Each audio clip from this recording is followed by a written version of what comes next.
ও hello aunty, এই চারা গাছগুলোর দাম কত? এক্সকিউজ মি, তোমার আমাকে দেখে আন্টি বলে মনে হচ্ছে? তোমাকে আন্টির মতো দেখতে লাগছে তাই আন্টি বলেছি। বেশি না বকে বলো এই গাছের চারার দাম কত?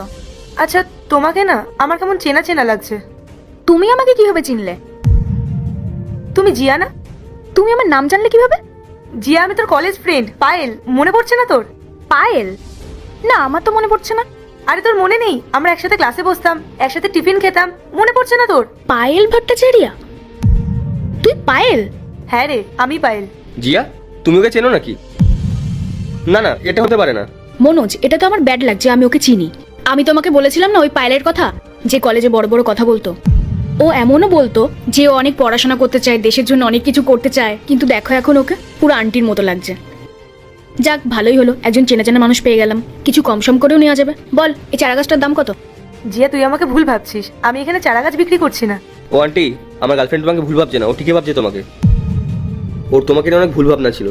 ও ভেবেছিল যে তুমি জীবনে অনেক কিছু করতে পারবে, কিন্তু আজকে পুরোটাই ক্লিয়ার হয়ে গেল। যা বলেছো মনোজ, ও আমাকে অনেক মিথ্যে কথা বলতো। শুধু আমাকে না, আমাদের কলেজের সব ফ্রেন্ডকেও মিথ্যে কথা বলতো। আরও এটাও বলতো ও নাকি দেশের জন্য অনেক কিছু করবে, কিন্তু এখন দেখো একটা 150 টাকার শাড়ি পরে এই নার্সারিতে দাঁড়িয়ে আছে, নিজেকে বড় মহারানী ভাবছে। জিয়া, তুই আমার কতদিনের বান্ধবী, আর আজ কত বছর পর তোর সাথে আমার দেখা হলো, আর দেখা হতেই তুই আমার সাথে এরকম বিহেভ করছিস। আমি একটা শাড়ি পরে আছি বলে আমি আন্টি হয়ে গেলাম? ও হ্যালো, এটা না তোর ওই পুরনো যুগ না, এটা 2026 চলছে। আর আজকের দিনে এরকম গাইয়াদের মতো কে শাড়ি পরে? আমি আর তুই একই কলেজে পড়তাম, আর আজ তোর ড্রেস দেখ আর আমার ড্রেস দেখ, তুই একটা শাড়ি পরে আছিস, কত বাজে লাগছে তোকে। যা বলেছো জিয়া, গাইয়া কোথাকার। আর তুমি বা ওর সাথে তর্ক কেন করছো? এই শোনো, ওদিকে ওই গাড়িটা দেখতে পাচ্ছ? ওই গাড়িটার দাম হচ্ছে 30 লাখ টাকা। তোমার এই নার্সারি বিক্রি করো না, এত টাকা হবে না। আর তুমি জানো আমার স্যালারি কত? আরে পায়েল, তুই বিয়েও করে নিয়েছিস?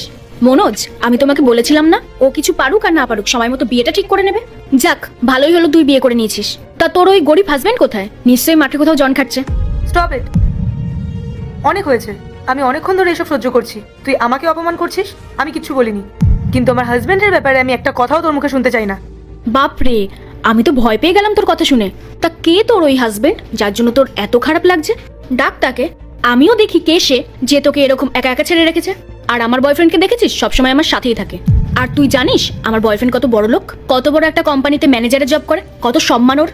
ছাড়, বাদ দে, তোকে এত কিছু বলে লাভ নেই। তুই তো সামান্য এই নার্সারিটাই চালাস, আর তোর হাজবেন্ডও সেরকমই কিছু একটা করে। জিয়া, আমি অনেকক্ষণ ধরে তোর অপমান সহ্য করছি। আমি এখানে আমার হাজবেন্ডের জন্যই অপেক্ষা করছি। ও একটু বাইরে গেছে, আর হঠাৎ করে আমার এখানে। পার্ট 2 দেখতে সাবস্ক্রাইব করো ভেলকু 78M।